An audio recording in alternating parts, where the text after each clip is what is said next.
Standard orbit around planet. Definitely Class M. Somewhat similar to Earth.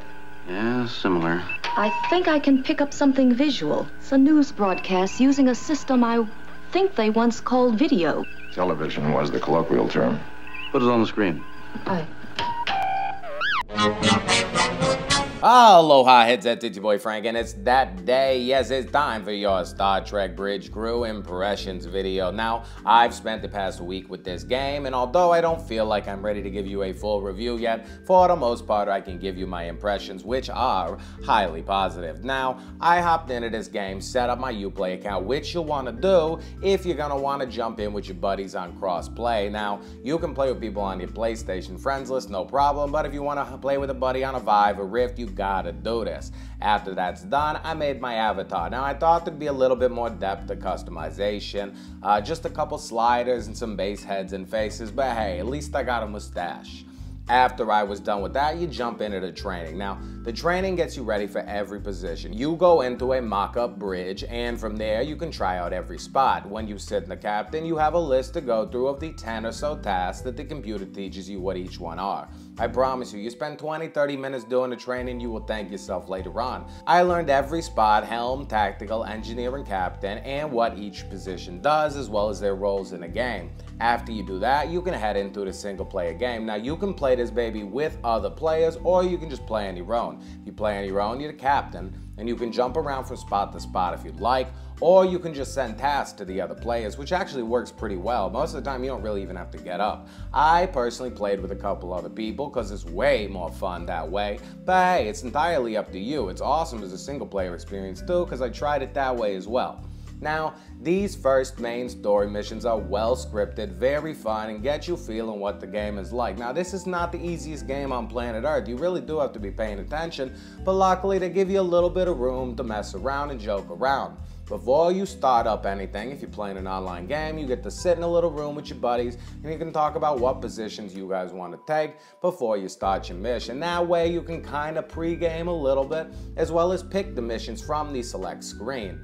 Now, you can pick those main story missions like I told you about, or we can pick ongoing journeys. These are much more randomized missions. You can pick defend missions, you can pick search and rescue, or you can just pick the randomized mission altogether. The perk to this one is you can play on the old USS Enterprise rather than just the Aegis, which I did the other day, and boy is it difficult, but so much fun. I mean, trying to find the right buttons and pressing around and everything. Once you get started, you're just like, I don't know if I can do this, but about 10-15 minutes into it, you're like, hey, this is the only way I want to do it. I want to feel cool and be pressing all these buttons, just get around and doing this. But honestly, it all works. Now, I played with my Move controllers, and getting the camera right is a little bit more difficult than I thought it would be. You really do have to get a sweet spot. It's somewhere between above your head and kind of down at you. Now, you don't really want it too high, or else you kind of get the tracking mixed up. You almost want it around eye level, but it's got to have your whole head and arms in there if you're going to play with the Move controllers, which work wonderfully. I really like waving my arms around and doing this and that and dancing, and you can convey a lot just with these arms, as well as the fact that it's got lip tracking and your head and your body moves around. I didn't really have a whole lot of issues with the camera, but I had a couple issues with tracking, and every now and again it would jump out, but nothing to just completely throw me out of the game.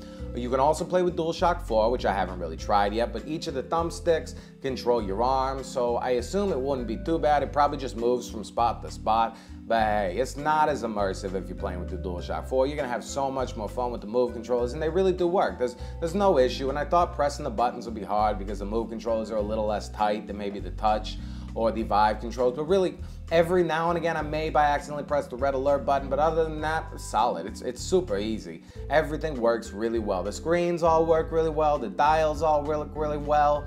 It's fun, and I'm not even a big Star Trek fan. Like, the only issue I maybe see having it is there was a certain point where you start playing the missions and you're like, oh, I bet we're just gonna have to go there and scan that. Or I bet we're just gonna have to fly there and fly to this and just scan this. And there's a little bit of repetition in what you do on the missions, but I mean, I guess that's what the show was, so I can't really complain. I mean, you're going around the galaxy, you're saving people, you're picking up ships, you're collecting crew members. I mean, I don't want to give you all the gameplay details because that's going to be in the full review, but it really is a fun game. The thing is, if you're not a Star Trek fan just like me, I think you're still going to have fun, especially if you like missions where you get to work with other people and you have something to do throughout. I mean, you get tasks throughout the whole thing.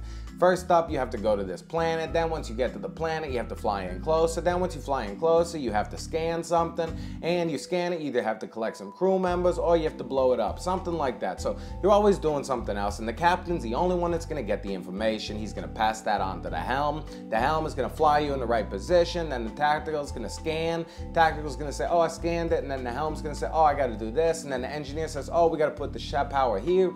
So you really do all have to work together. And the captain is just the first one to figure out all the information, and then it goes out to everyone else. It's very, very fun, and it's most fun when played with a full team, but even if you're down to 2 people, 1 person, you can still have fun picking 2 roles or playing all the roles. I mean, it's a solid game. I think Ubisoft did an amazing job on this one, and I look forward to bringing you my full review, but for the time being, enjoy this wonderful galaxy that you'll be jumping into tomorrow, and for those of you that were on the fence about it, please, if you still have any more questions or I missed anything in this video, just let me know in the description and I'll hook you up. I'll give you any information you need because the NDA is up and your boy Frankie has got you to hook up. Now, we'll probably be streaming a little bit later today as well as tomorrow, so if you want to check that out on the channel, make sure you check that out too, because you know I love to answer questions while we're live. Now, thank you all for coming through. You're an amazing audience. You wonderful people. I hope I didn't stress you out too much driving around yesterday. I promise you, roads were clear. I was safe, but more important than all of that, if you want to stay up to date on everything PlayStation VR and you don't mind Frankie, friggin' subscribe. I mean, come on. Welcome. I'm William Shatner. In 1964, Gene Roddenberry had a simple idea. A wagon train to the stars. New pioneers exploring a new frontier. He had a vision of the future where mankind had overcome many of its problems and desired nothing more than a peaceful quest for knowledge. Well, with more imagination than money, Star Trek was a ratings failure. In fact, I think Variety said it wouldn't last. And it only lasted for 3 short seasons. Yet, the ideas embodied in Star Trek inspired such a passion in its fans, they would not let it die.